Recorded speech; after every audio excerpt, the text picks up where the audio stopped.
Bonjour à toutes et à tous. Alors aujourd'hui, je vais vous présenter une nouvelle méthode pour s'harmoniser avec la saison du printemps, mais ça peut être aussi pour s'acclimater aux autres périodes de l'année, parce qu'il y aura une vidéo pour chacune des saisons. On commence donc avec le printemps, et cette pratique va utiliser l'astrologie. Tout du moins, elle se fonde sur l'astrologie. Et pour cela, on va employer deux aspects. Le premier aspect, ça va être le zodiaque avec les 12 signes qui le composent. Et enfin, les 4 éléments qui sont inhérents au zodiaque parce que chaque signe va être en correspondance avec l'un d'eux. Donc on parle de l'élément de la terre, du feu, de l'air et de l'eau. On n'a pas le cinquième, même si dans cette méthode, il y a la possibilité d'harmoniser le cinquième élément qui est l'espace, l'éther, l'akasha, en fonction de la terminologie que l'on va employer. Mais là, on va plutôt se focaliser sur ces 4 éléments et le zodiaque. Alors comment est-ce que l'on va employer cette méthode? Alors elle peut porter différents noms, thérapie astrologique, harmonisation astrologique, enfin, on peut avoir différents, l'astrothérapie, pourquoi pas. Je l'avais enseigné il y a quelques années en présentiel, mais je n'avais pas du tout abordé le fait de l'utiliser pour s'harmoniser avec les saisons. Tout du moins, je n'avais pas découvert cet aspect-là de cette méthode. Donc peut-être que d'ici quelques temps, je la proposerai en ligne pour permettre vraiment d'aller travailler les différents aspects qui avaient à ce moment-là été étudiés en stage, parce que cette méthode, elle va être donc utilisée là pour s'harmoniser avec les saisons, mais on va aussi pouvoir l'utiliser pour nous-mêmes nous harmoniser avec les éléments qui nous composent, donc la terre, l'eau, le feu et l'air, parce que chacun de ces éléments aura une correspondance d'un point de vue physiologique, donc en rapport avec le corps, d'un point de vue plutôt psycho-émotionnel, avec la manière dont nous gérons notre vécu intérieur, comment fonctionne notre mental aussi, quelle relation nous entretenons avec nos pensées, et enfin le niveau un petit peu plus subtil qui peut correspondre à l'énergétique, l'aspect vibratoire ou spirituel. Et en fonction, on va donc sélectionner les signes, les éléments, et on va faire un travail dans un mouvement ascendant ou descendant pour venir vraiment rééquilibrer tout cela. Mais aujourd'hui, on va vraiment se focaliser sur la saison du printemps et comment s'acclimater à celle-ci avec l'astrologie. Donc, comment pratiquer? On va pour cela employer 3 signes, ou tout du moins on va faire appel à 3 signes. Le bélier, qui est en rapport avec l'élément du feu et que l'on localise habituellement au niveau de la tête, mais plus particulièrement du front. Le deuxième signe, ça va être le taureau, qui est associé à l'élément de la terre et que l'on va localiser au niveau du cou, voire des joues. Et enfin, le dernier, qui va être le gémeau, associé à l'élément de l'air et que l'on va, pareil, identifier au niveau de la zone des épaules et des bras. Alors on pourrait se demander pourquoi je vous propose plutôt ces 3 signes pour équilibrer le printemps, parce qu'on aurait pu aussi employer l'élément de la saison. Alors l'élément de la saison, au niveau de l'astrologie et de toute cette construction qu'il y a autour des 4 éléments, la saison du printemps va être associée à l'élément de l'air. Donc on aurait pu très bien employer les signes qui sont en rapport avec l'air. On pourrait très bien aussi se dire, mais le printemps est quand même marqué avec le bélier, donc signe de feu. On pourrait aussi équilibrer cet élément, choisir d'équilibrer cet élément du feu. Bon, il est vrai que si on souhaite équilibrer le feu, on va plutôt être associé, on va plutôt le faire en correspondance avec l'été, parce que ça va de soi, il y a quelque chose d'assez cohérent par rapport à ça. Donc là, on va plutôt se focaliser sur ces 3 signes et non sur l'élément du vent. Ça va être vraiment pour faire aussi un travail qui sera dans ces cas-là un petit peu plus poussé. On va le faire notamment d'un point de vue aussi assez subtil. C'est quelque chose qui va nous aider à travailler notamment sur le stress, la nervosité, les états d'agitation intérieure, mais aussi quand il y a des problématiques au niveau de la sphère ORL, par exemple. Donc voilà, mais ça, on se le met de côté. Donc ces 3 signes, comment on va faire? Vous allez, donc comme je vous le disais, ils sont représentés donc au niveau du visage. Et l'avantage de cette astrothérapie, c'est que vous n'allez pas avoir d'exigence particulière par rapport on va dire par rapport aux postures de main, par rapport au fait de devoir se préparer d'une certaine façon. Non, vous allez simplement poser les mains de la façon qui soit la plus agréable pour vous. La plus simple, la plus agréable, celle qui provoque le moins de douleur, le moins de tension. Et l'objectif, c'est vraiment, quand chaque main sera positionnée sur une zone spécifique, c'est d'être à l'écoute. Alors, d'être à l'écoute, d'observer, de ressentir ce qu'il se passe. Vous changez de posture qu'au moment où les sensations, les ressentis sont équilibrés dans les deux mains. Alors vous allez me dire, mais moi je ne ressens rien, ou quand je le fais, je n'ai pas nécessairement de perception. Pas grave. Dans ces cas-là, vous aurez quand même un indicateur qui peut être votre respiration qui est plus calme, la sensation d'avoir un petit peu un sentiment de légèreté, de vous sentir un petit peu plus présent, ou au contraire, d'avoir vraiment le sentiment de glisser tout doucement dans un état de somnolence. Voilà. Dans ces cas-là, je vous conseille vraiment d'observer simplement. On va dire qu'il se passe toujours quelque chose, mais on a tellement l'habitude d'avoir l'esprit occupé que lorsque l'on doit se poser, alors pareil, lorsque l'on doit, c'est quelque chose qui peut être parfois un petit peu compliqué, mais lorsque simplement on est posé, on est à l'écoute de ses sensations, de ses ressentis, c'est quelque chose qui peut être assez difficile. Et sachez que même dans la séance, là dans la séance que vous allez faire, si votre esprit s'évade, ce n'est pas grave. Vous le ramenez, et ça vous permet aussi de faire une pause. Lorsqu'on est trop attentif aux sensations, au fait de percevoir ou non quelque chose, on crée encore plus de tension.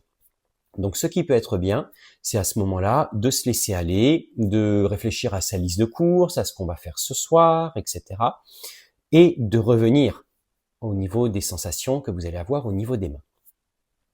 Il y a un autre aspect que je n'avais pas donc abordé par rapport aux signes, c'est que lorsqu'on va travailler avec eux, on prend pas juste l'astrologie, les signes comme ça parce que c'est sympa, ça correspond à des postures au niveau du corps et puis c'est cool.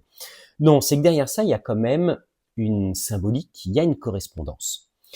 Alors l'une des correspondances, c'est par rapport aux enjeux psychospirituels que l'on va avoir au travers des différents signes. Ça, c'est quelque chose que j'ai appris dans l'étude de l'hermétisme chrétien, notamment auprès de Charles Raphaël Peyer. J'avais vraiment apprécié toute son approche qu'il pouvait avoir au niveau de l'astrologie. Et là, on va donc avoir une correspondance pour chacun des signes. Par exemple, le bélier, ça va être au niveau psychologique de s'éveiller à ses propres valeurs pour en prendre pleinement conscience. On va aussi avoir, d'un point de vue, on va dire, plus spirituel, ça va être d'agir de manière aimante et désintéressée. C'est ce qui va ainsi amener une existence, un nouveau mode d'existence. On a au niveau du taureau, qui est donc un signe de terre, le fait, là au niveau psychologique, d'assurer la valorisation et la concrétisation de ses valeurs personnelles, ou plutôt de ses richesses personnelles. Et enfin, d'un point de vue un petit peu plus spirituel, on aura là quelque chose qui nous amène plutôt davantage à découvrir le caractère sacré de la matière en tant qu'expression de l'esprit. Et au niveau du Gémeaux, au niveau psychologique, alors c'est vrai que c'est un signe qui est pas souvent apprécié, c'est un signe qui s'en prend un peu plein la gueule. Donc là, au niveau des enjeux psychospirituels, parce qu'on a aussi des qualités et des défauts qui vont être en correspondance avec ces signes-là. Donc j'envisageais déjà depuis un moment de faire un article dessus, je vais peut-être envisager de le faire. Mais donc là, au niveau des Gémeaux, par rapport à l'aspect, à l'enjeu psychologique, on va être sur le fait de parfaire la découverte et l'affermissement de ces valeurs dans un rapport plus ouvert, plus authentique avec le monde extérieur. Et d'un point de vue spirituel, de l'enjeu spirituel, là on aura le fait de réconcilier les contraires dans une découverte de leur unité profonde, de leur unité intrinsèque. Donc voilà, une petite présentation un petit plus par rapport aux correspondances qu'on pourrait avoir. Alors bien entendu, il y a aussi des correspondances très basiques. Très basique dans le sens où le bélier, ça correspond à l'élément du feu, ok, au tempérament actif, dynamique, quelqu'un qui est motivé. Voilà, on aura aussi des déclinaisons par rapport à ça. Bon, je ferme cette parenthèse et on revient sur notre sujet. Donc vous aurez compris, vous allez donc posez votre main gauche, main droite, on s'en fout. Choisissez celle avec laquelle vous êtes le plus à l'aise. Et ce qui est intéressant, c'est quand même de varier. Si vous commencez avec la main gauche, parce qu'on fait les deux côtés. Lorsque vous allez faire le travail en astrothérapie, on va faire le côté gauche ou le côté droit, peu importe, mais vous faites un côté et ensuite vous faites l'autre côté.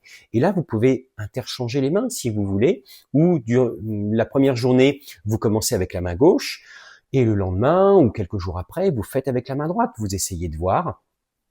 Pareil pour s'acclimater avec la saison, donc là avec le printemps, vous n'êtes pas obligé de le faire tous les jours. Ça peut être bien, par exemple, de le faire au moment de la saison. Pourquoi pas? Bon là, désolé, mais la vidéo, elle arrive un peu tard pour ça. Ça peut être à une nouvelle lune ou une pleine lune qui est importante à ce moment-là, au fait de l'entrée du signe à ce moment-là. Pourquoi pas? À vous de voir. L'idée, c'est vraiment d'avoir une pratique avec laquelle vous pouvez être à l'aise. Ça vous permet d'être plus à l'écoute de vous-même, de vos ressentis, et ça, c'est plutôt pas mal. Donc, une main au niveau du front. Voilà. Ensuite, alors vous n'allez pas la mettre d'un côté ou de l'autre. Le bélier, vraiment, il regroupe toute la tête et notamment plutôt le front. Donc, on laisse vraiment la main au milieu, au niveau du front. Et ensuite, vous allez placer l'autre main au niveau. Alors, le taureau, c'est joue ou cou. Donc, vous allez la poser soit sur le joue bien entendu, sur la joue ou le cou. Pareil, à vous de voir votre ressenti, quelle est la position avec laquelle vous êtes plus à l'aise. J'aurais tendance à vous dire de plus facilement la mettre sur la joue, tout simplement parce qu'on est quand même dans une société où il y a beaucoup d'agitation, pas mal de stress, et on a tendance à crisper et générer énormément de tension sur toute la zone de la mâchoire. Donc ça peut être intéressant de poser au niveau des joues, au niveau de la joue. Donc vous faites ça, vous attendez que les sensations s'équilibrent dans les deux mains, ou d'avoir une sensation qui apparaît, qui est agréable, ou différente de celle que vous avez eue en commençant, en posant les mains. Et ensuite, vous allez simplement, la main qui était sur la joue, vous la déplacez au niveau de l'épaule, et la main qui était au niveau du front, vous la déplacez sur la joue. Tout simplement. Alors, le Gémeaux étant associé aux épaules et aux bras, il est plus facile de le mettre au niveau des trapèzes, mais rien ne vous empêche de rester comme ça et puis de vous dire bon bah tiens, ici je vais quand même aller voir au niveau de cette position, je vais essayer aussi le coude, l'avant-bras et pourquoi pas le poignet et pourquoi pas la main. Bon voilà, vous pouvez si vous le souhaitez. Dans l'idée, on reste quand même au niveau des trapèzes. C'est ce qui est vraiment intéressant avec cette méthode, c'est que vous allez vraiment être à l'écoute, vous allez expérimenter par vous-même, alors bien sûr, vous pouvez le faire aussi sur une autre personne, il y a aucun problème par rapport à ça, mais dans ces cas-là, c'est vraiment d'amener une écoute, en posant la main. Est-ce que vous êtes plutôt attiré sur tel endroit? Vous n'avez pas d'attirance particulière? Pas grave, vous posez durant quelques secondes ou quelques minutes, il se passe pas grand-chose, vous essayez de décaler, d'aller ailleurs et de voir ce qui se passe. Et ensuite, une fois que vous avez fait ce côté-là, vous passez à l'autre. Et donc, même chose, on met la main au niveau du front, main au niveau du front et main au niveau de la joue, mais les deux en même temps. Et ensuite, une fois que c'est équilibré, hop, la main, c'est plutôt logique de faire comme ça.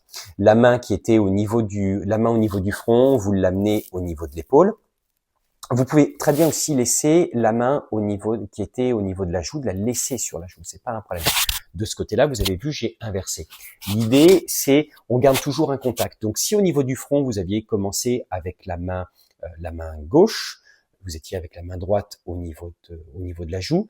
Si vous faites quelque chose qui est de déplacer là et là, c'est quand même vraiment pas agréable. Alors, soit vous interchangez à ce moment-là, vous faites ça, il n'y a aucun problème. C'est ce que je vous disais tout à l'heure, il n'y a pas d'exigence particulière. Ce que l'on va surtout veiller, c'est avoir un confort dans la posture des mains et le fait d'avoir quelque chose qui est lissant, j'allais dire. C'est-à-dire, on pose une main à un endroit, l'autre se met un petit peu plus bas, on suit cette logique, on connecte le bélier avec le taureau, et ensuite, eh bien là, du taureau, on connecte avec le gémeaux, pourquoi pas. Et puis si c'est inconfortable, eh bien on fait comme ça. Il n'y a pas de problème. On peut lever la main, perdre le contact, la reposer, il n'y a aucun problème par rapport à ça.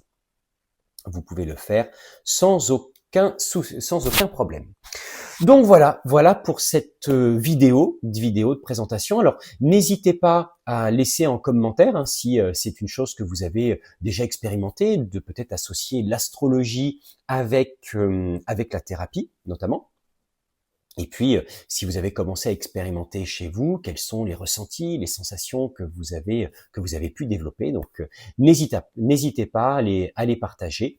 Et ben, je vous dis à une prochaine fois, donc une prochaine vidéo qui va donc être